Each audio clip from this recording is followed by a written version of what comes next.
Good morning. आज हम ग्रामीण समाजशास्त्र के अंतर्गत स्थानीयकरण की प्रक्रिया की चर्चा करेंगे। जैसा कि पूर्व में हमने चर्चा की थी कि लघु व वृहद परंपराएं एक दूसरे से अंतर्संबंध है और दोनों में परस्पर अंतःक्रिया होती रहती है। यानी समय समय पर सामाजिक सांस्कृतिक परिवर्तन के रूप में कुछ परंपराएं लघुता से एक व्यापक स्तर तक फैलती हैं, तो कुछ परंपराएं व्यापक क्षेत्र से विस्तृत क्षेत्र से लघु क्षेत्र तक सीमित हो जाती हैं। तो इन परिवर्तन की जो प्रक्रियाएं हैं उन्हीं को हम सार्वभौमिकरण की प्रक्रिया एवं स्थानीयकरण की प्रक्रिया के रूप में जानते हैं। सार्वभौमिकरण की चर्चा हम पूर्व में कर चुके हैं। आज हम चर्चा करेंगे स्थानीयकरण की। सार्वभौमिकरण के विपरीत स्थानीयकरण की अवधारणा है, जिसकी सर्वप्रथम चर्चा मॉरिस ऑपलर ने की थी, किंतु बाद में मैकिम मेरिट ने इसको विस्तृत रूप से उल्लेखित किया और उन्होंने स्पष्ट किया कि धार्मिक विश्वासों से महत्वपूर्ण से ये संबद्ध होती है। मैकिम सामान्यतः स्थानीयकरण को संकीर्णता, देहातीकरण अथवा ग्रामीकरण के रूप में प्रयुक्त किया जाता है। स्थानीयकरण एक ऐसी प्रक्रिया है जो समूह की भावना को संकीर्ण बनाए,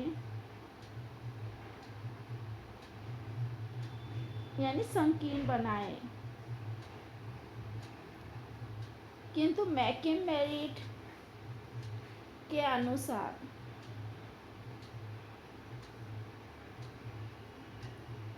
स्थानीयकरण वह प्रक्रिया है जिसमें वृहद परंपरा तत्व का नीचे की ओर बढ़ती हैं और लघु परंपराओं के तत्व में मिल जाती हैं। मैकिम मेरिट का मानना है कि कुछ संस्कृतियों के पुराने पड़ जाने पर उनकी जो वृहद परंपराएं हैं वो परिवर्तित हो जाती हैं और उस अवस्था में उन परंपराओं का स्थानीय विश्वास और स्थानीय आवश्यकताओं के अनुसार परिवर्तन कर दिया जाता है। अर्थात वृहद परंपरा के अनेक तत्व जैसे कर्मकांड, विश्वास आदि लघु परंपरा अथवा स्थानीय विशेषताओं के रूप में जब विकसित हो जाते हैं तो यही प्रक्रिया स्थानीयकरण कहलाती है। मैकिम मेरिट ने किशनगढ़ी ग्राम के अध्ययन के आधार पर ये स्पष्ट किया कि जब वृहद परंपराओं में ग्राम की स्थानीय विशेषताओं का समावेश होने लगता है तो वही प्रक्रिया स्थानीयकरण कहलाती है। वो स्पष्ट रूप से कहते हैं कि इनकी उपयोगिता और महत्व के संबंध में ग्रामीण समाज सामान्यतः अनभिज्ञ होते हैं। यहाँ तक कि उस परंपरा को लेकर, उस उपयोगिता को लेकर, उसके महत्व को लेकर भी वहाँ के लोगों में अलग अलग विचार व्यक्त होते हैं।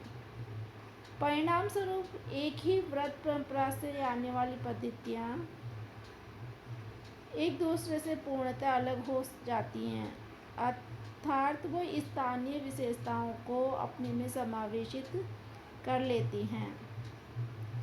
मैकिम मेरिट का ये भी मानना है कि सामान्यतः वृहद परंपराएं स्थानीय परंपराओं के विकास में रुकावट का कार्य करती हैं। इसके कारण लघु परंपराएं इन वृहद परंपराओं के विकास में अवरोध उत्पन्न करके उनके प्रभाव को कम कर देती हैं। परिणाम स्वरूप इन व्रत परंपराओं के अंतर्गत अनेक स्थानीय परंपराओं का विकास हो जाता है। ये संस्कृति का अब विकास है जिसे मैकिम मेरिट स्थानीयकरण की संज्ञा देते हैं। उपयुक्त व्याख्या के आधार पर हम स्थानीयकरण की कुछ विशेषताओं की चर्चा कर सकते हैं। स्थानीयकरण एक ऐसी परंपरा है जिसके द्वारा किसी समाज की व्रत परंपराओं के अंदर एक स्थान विशेष के विश्वासों और कर्मकांडों का समावेश होने लगता है। यानी वह पहले व्रत परंपरा का स्वरूप था, किंतु वह एक विशेष क्षेत्र विशेष में आकर उस क्षेत्र तक ही सीमित हो जाती हैं।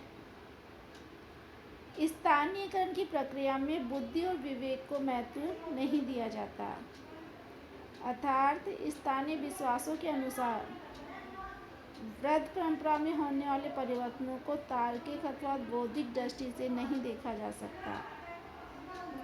इसके साथ ही स्थानीयकरण की प्रक्रिया व्रत परंपराओं को उनके मूल रूप से दूर ले जाती है, अर्थात जिस रूप में व्रत परंपराओं का उल्लेख धार्मिक धर्म ग्रंथों में मिलता है, स्थानीयकरण की प्रक्रिया के द्वारा उस मूल स्वरूप को परिवर्तित करके उसमें एक नवीन स्वरूप प्रदान कर दिया जाता है जो स्थान विशेष से संबद्ध होता है। व्रत परंपराएं अत्यंत व्यवस्थित रूप में होती हैं, किंतु स्थानीयकरण उनका जब स्थानीयकरण हो जाता है, उनसे संबंधित जो कर्मकांड हैं, व्यवहार हैं, वो कोई व्यवस्था में नहीं रह जाते। स्थानीयकरण की प्रक्रिया किसी परंपरा के द्वारा संपूर्ण समूह की विशेषता का प्रतिनिधित्व नहीं करती, बल्कि एक छोटे समूह के विचारों, अनुभवों, विश्वासों को ही वो महत्व देती हैं। तो ये स्थानीयकरण की प्रक्रिया की महत्वपूर्ण विशेषताएं हैं। मैकिम मेरिट ने स्थानीयकरण की प्रक्रिया के अनेक उदाहरण दिए हैं जिनकी चर्चा हम भी कर सकते हैं। जैसे उन्होंने गोवर्धन पूजा का उल्लेख किया। मैकिम मेरिट ने अलीगढ़ जिले के किशनगढ़ी ग्राम में अध्ययन में पाया कि जिस प्रकार गोवर्धन पूजा की जाती है उससे संबंधित एक कथा वहाँ प्रचलित है जो संस्कृत ग्रंथ भगवत पुराण से ली गई है। वो बताते हैं कि ये कथा 10वीं शताब्दी की रचना है और ये ग्रंथ हिंदुओं की व्रत परंपरा का अंग है। भगवत पुराण कथा इस प्रकार है कि कृष्ण ने गोवर्धन पर्वत पर अपने साथियों के साथ खेलते हुए कहा था कि सभी लोग इंद्र की पूजा करने के स्थान पर समीप में स्थित गोवर्धन पर्वत की पूजा करें, क्योंकि इंद्र का स्थान काफ़ी दूर है। इस पर ग्वालों द्वारा गोवर्धन पर्वत की पूजा किए जाने पर इंद्र अत्यधिक क्रोधित हो जाते हैं और उन्होंने मूसलाधार वर्षा की। कृष्ण ने गोवर्धन पर्वत को अपने हाथों पर उठा लिया और समस्त ब्रजवासियों के प्राणों की रक्षा की। उस समय से मथुरा जिले में स्थित गोवर्धन पर्वत को पवित्र मानकर हर वर्ष इसकी पूजा की जाती है। कालांतर में जो गोवर्धन पूजा की कथा में अनेक कर्मकांड और स्थानीय विश्वास जुड़ते गए जिनका भागवत पुराण में वर्णित कथा से कोई संबंध नहीं रहा। इसका संकीर्ण स्वरूप ये बन गया कि गोवर्धन का अर्थ गोवर्धन हो गया। इसी के को आधार मानकर ग्राम में गोबर को विशेष आकृति बनाकर उसकी पूजा की जाने लगी। बाद में इस गोबर को होली की आग में जलाया जाता है। इन सब से मैकिम मेरिट ने स्पष्ट करने का प्रयास किया है कि व्रत परंपरा गोवर्धन की सांस्कृतिक तत्वों की गति स्थानीय परंपराओं की हो गई और बाद में उसके मूल स्वरूप में परिवर्तन गोवर्धन पर्वत से गोबर के धन धान्य से हो गया और उसे स्थानीय परंपरा का अंग बना दिया गया। और यही जो प्रक्रिया है वो आपकी स्थानीयकरण कहलाती है। इसी तरह एक और उदाहरण देते हैं, नौरता पूजा। मैकिम मेरिट ने स्थानीयकरण की परंपरा का दूसरा उदाहरण भी भगवत पुराण से ही लिया। नौरता या नवरात्रि का त्यौहार संपूर्ण भारत में दशहरे के अवसर पर मनाया जाता है। जिसमें दुर्गा, अम्बा, काली आदि के 9 स्वरूपों का 9 दिन तक आराधना की जाती है। ये व्रत परंपरा का अंग है। मैकिम-मेरिट ने किशनगढ़ी क्षेत्र का अध्ययन करने पर यह पाया कि दुर्गा पूजा के समय एक देवी नौरता की भी पूजा की जाती है वहाँ, जिसका किसी भी धर्म ग्रंथ में कहीं उल्लेख नहीं है। ग्रामीण स्त्रियां 9 दिन तक प्रातः साय इस देवी की पूजा करती हैं और 9वें दिन इस मूर्ति को पथवारी, वह स्थान जहाँ अन्य देवियां स्थित होती हैं, प्राय एक ग्राम की पश्चिमी सीमा पर स्थापित होता है, पथवारी पर जाकर रख देती हैं। किशनगढ़ी का ये नौरता का त्यौहार नवदुर्गा का ही एक रूप है। वास्तव में व्रत परंपरा नवरात्रि का ही स्थानीयकरण नवरात्रा हो गया और इसे एक नवीन रूप दे दिया गया, जो भाषा संबंधी भ्रम का परिणाम भी हो सकता है कि नवरात्रों को नौरता कहा जाने लगा। और इस प्रकार नौरता एक संकीर्ण रूपांतरण है व्रत परंपरा का, जो आप स्थानीयकरण की प्रक्रिया को प्रकट करता है। तो हम ये कह सकते हैं कि स्थानीयकरण की प्रक्रिया द्वारा अनेक छोटी स्थानीय परंपराओं और विश्वासों की उत्पत्ति होती है।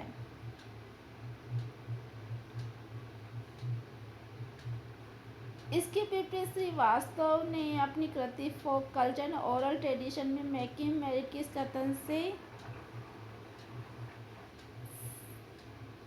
भिन्न अपने विचार प्रकट किए या आलोचना की।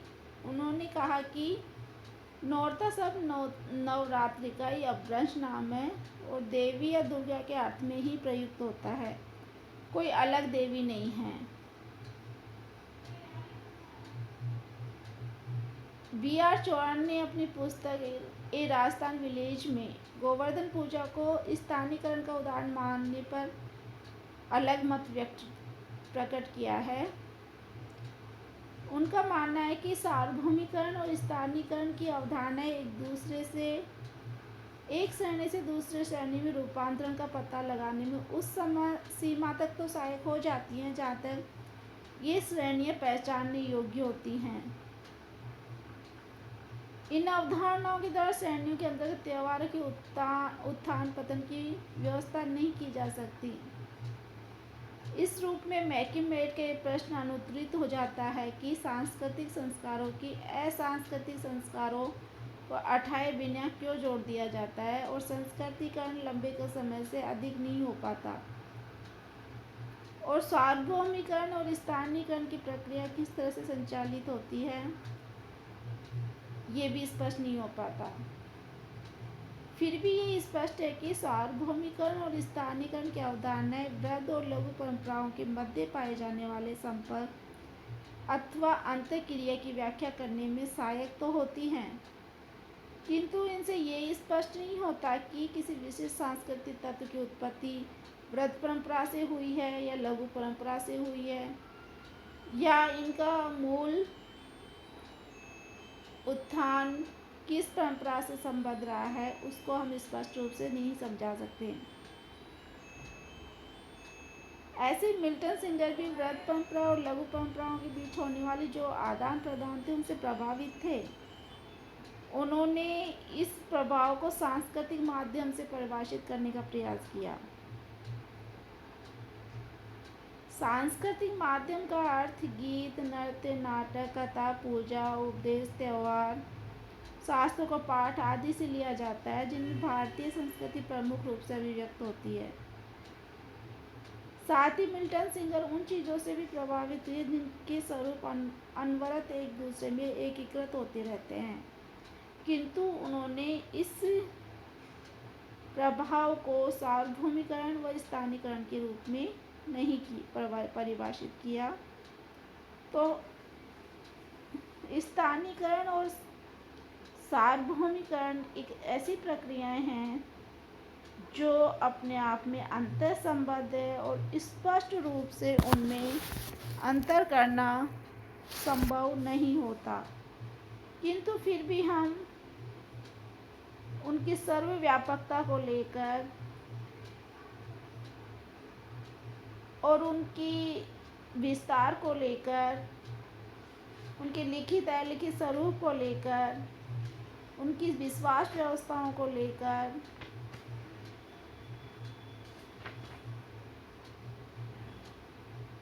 हम उनमें कुछ अंतर कर सकते हैं। यानी सार्वभौमिकरण का विकास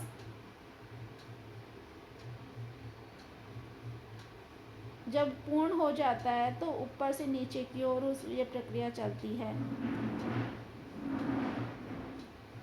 सार्वभौमिकरण का प्रभाव विस्तृत होता है, स्थानीयकरण का प्रभाव संकीर्ण होता है, और नई परंपराओं का निर्माण को लेकर इनमें अंतर पाया जा सकता है, व्यवस्था को लेकर इनमें अंतर पाया जा सकता है। तो इस तरह से सार्वभौमिकरण की प्रक्रिया और स्थानीयकरण की प्रक्रियाएं एक दूसरे से भिन्न तो दिखाई देती हैं, किंतु वह कहीं न कहीं एक दूसरे से अंतर संबद्ध हैं, और उन तत्वों की व्याख्या संभव नहीं है जिनका स्वरूप हमें वर्तमान में स्थानीयकरण में दिखाई देता है या सार्वभौमिकरण में दिखाई देता है।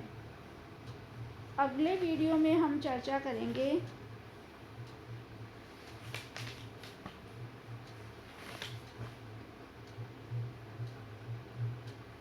भारतीय ग्रामीण समुदाय की, कि भारतीय ग्रामीण समुदाय किसे कहते हैं और भारतीय ग्रामीण समुदाय में कौन कौन सी विशेषताएं हैं जिनका प्रतिनिधित्व भारतीय ग्रामीण समुदाय करते हैं। धन्यवाद।